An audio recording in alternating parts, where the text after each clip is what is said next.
Hey, I am Brett Lee Clark, and this is my channel. In today's video, I'm going to break down the top goofs of Christmas Vacation. Get your top movie goofs from this goof. If you're new here, hi, I'm Brett, and I make random videos. Anything from top movie goofs, to cooking, to product reviews, to all kinds of stuff. Yeah. If you're not new here, you're probably like, what happened to your Halloween franchise videos? Well, I was going to do the Halloween franchise all of October, and I ran out of time. I did do 1 through 5, and I had filmed part 6 in H2O. I just ran out of time editing those two. So I will post part 6 in H2O. It'll probably just be in January of next year. Fail, I know. I also filmed a Pearl reaction. I have a macaroni and cheese video coming as well that I've already filmed. I just haven't posted them and edited them. I had to go out of town and I was sick.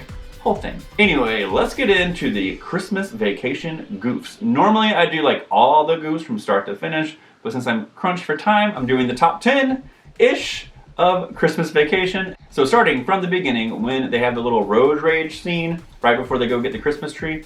So as the road rage scene starts happening, the camera switches to behind the truck and car. And if you look in the truck window, you can see 3 heads in the truck window, even though there's only 2 people in the truck. For that one shot, you see 3 heads in the truck. You see that? But then they show it again later on, and you only see 2 heads again. So there's that one. And then, moving on. So then, Clark is on the roof doing the Christmas lights. As he's hanging them, he slips and he starts sliding down the roof. As he's approaching the gutter, you can see there's like ice or snow. There's snow on top of the gutter, right? But as he grabs onto it, there's no longer snow or ice in the gutter. The gutter also breaks off of itself. So you see like the piece he grabs like breaks off of the other gutter. See that? But in the other angle, from the angle, like perspective of the ladder, the gutter is now back together and now it has like snow in it again. And then it breaks off and it shoots ice into Margo and Todd's house. So the gutter had snow in it, then didn't have snow in it, then broke off of itself, and then wasn't broke. You see all those? And then it shoots into Margo and Todd's house. Why is the carpet all wet, Todd? I don't know, Margo. So when Clark, Chevy Chase, goes to hide the gifts, which, here's my thing about this, the gifts are already wrapped that he's hiding. So why would he have to hide wrapped gifts in the attic? Doesn't make sense. Like, if they're already wrapped, then they're already hidden from what they are. That makes sense. I mean, I guess someone would be like, well, you could shake it. Like, or you could just put it in the tree and say, don't shake the damn box. That's all you gotta do. Why you gotta hide it? Doesn't make any sense. Anyway, when he's hiding the gifts that he doesn't need to hide because they're already wrapped, he goes into the attic. And when he does, he opens the attic and it telescopes out and hits him in the face. Like it's on a slider, it's on a track. It slides out, it telescopes. So it telescopes out and hits him in the face. Well, he goes up into the attic, and then the grandma comes and she telescopes it back and closes the attic, right? Yet when he tries to escape the attic, it's no longer a telescope ladder, it's a hinge ladder, which is like the kind that fold on themselves like this. That's how you get out of the, you like unhinge it down, unhinge it that way. Hey, this is the ladder. So you see him lift it like this. Make sense? So it's a hinge ladder that he's like banging on trying to get out of the attic, even though the ladder should be on a telescope. Also, with that scenario, whether it's a hinge ladder or a telescope ladder, if you're standing on the door to a pool attic, you would just fall, it would just open right up. You wouldn't be trapped. But, because there's no locking mechanism, all it is if you can pull it from the bottom, you can push it from the top. That makes sense? So yeah, I'm not sure how he's trapped, but he's trapped. It's okay. It's for comic purposes. So then when Clark finally gets like the house lights turned on, like the outside lights finally turn on, it shows the power plant. When it shows the power plant, it has auxiliary and they turn it on. Well, it doesn't have, that's misspelled for one thing. There you go, that's misspelled. It shows an aerial shot of his house, right, with the lights on. And you see Cousin Eddie's RV already parked in the driveway. Yeah. Which people could say, well, Cousin Eddie shows up in the next 5 to 10 minutes. That's true, but when Clark is like messing with the reindeer and getting all mad, you see the driveway again and the RV's not there. So had they not show that one scene of Clark like getting mad and like kicking the reindeer, you'd be like, well, Eddie just pulled up. He hasn't got out of his car yet. But because of that Clark fighting with the deer scene, you could tell that the RV is not in the driveway. So that makes it a goof. And then in the sledding scene, when Clark goes sledding down the hill, right? Well, right before he goes sledding down the hill, while he's still like putting on the 500 times slippier than cooking grease wax, it shows the hill he's going to go down.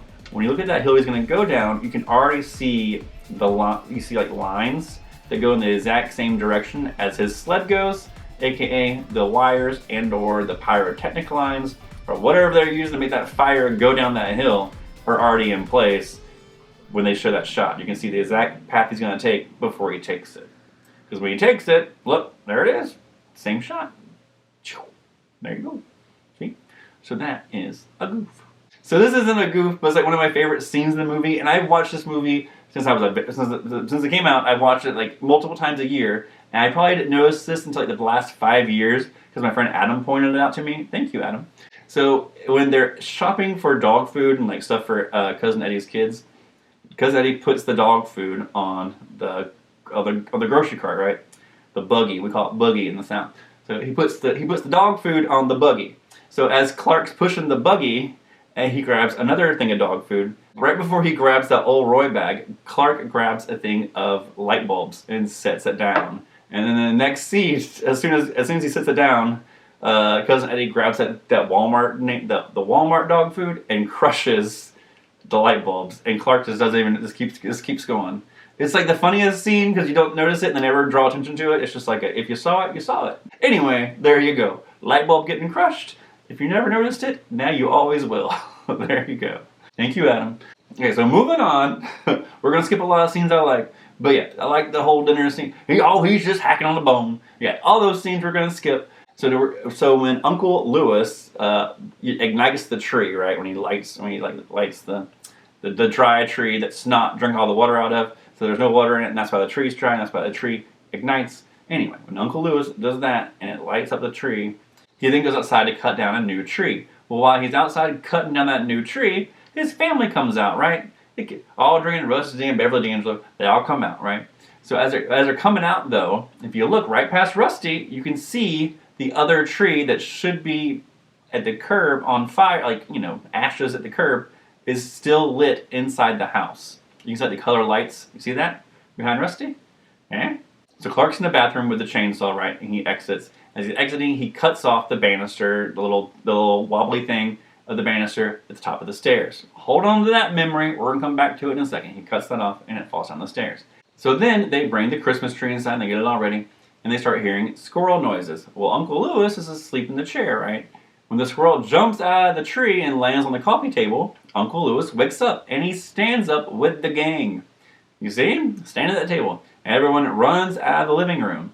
Yet then, in the next shot, he's asleep in the chair again. Which I guess he's old. Maybe he woke up and was like, what the hell's going on? And sit back down and went back to sleep. Maybe. But I'm pretty sure he wasn't supposed to stand up in that spot. Or something happened there. But he's standing, and then within a few seconds, he's back asleep again. Maybe he's just old. We're going to call it a goof, though. So there you go. So then, as they're all running around the house and they run up the stairs, this is when that chainsaw goof comes in. Remember Clark cut the top of that staircase off? It's back fixed again. No longer cut off. So there you go. Another goof. So then Clark gets the Jelly of the Month Club, and Cousin Eddie goes to kidnap his boss. And Cousin Eddie brings his boss back. Beverly D'Angelo says, I'm sorry, this is my family's first kidnapping. Which is inaccurate. Because in part 1, in Vacation, they kidnapped John Candy to get into Wally World. So actually it's the second time kidnapping. I guess you forgot about the first time kidnapping. Just a little extra, don't forget you kidnapped somebody else and get into a theme park one time. So there you go. She's actually kidnapped 2 people in her family, not just one. So there you go. And then, the very end, this is coming in last, y'all ready? As Uncle Louis has his cigar, and he puts it out, and it causes the explosion, right? That sends him and Santa Claus flying through the air and the reindeer. Right before the explosion happens, or as the explosion's happening, you can clearly see like the stunt lines, the pull cables that lift him up and to lift the reindeer up. It's for a split second, but once you see it, you can't unsee it because it kind of blocks. They're so thick it kind of blocks the flames. You can clearly see it like a black pull line. Okay, you see it? Alright, so that's my top goofs of Christmas Vacation. Did you guys have fun? If so, leave a like, subscribe, comment below, and let me know which goofs I missed, what goof was your favorite, or what movies goofs you want to see next, and maybe I'll do that one in January. Yeah. You also can follow me on Instagram, @BrettLeeClark. And yeah, I think that's all I have to say, so I hope you have a good day.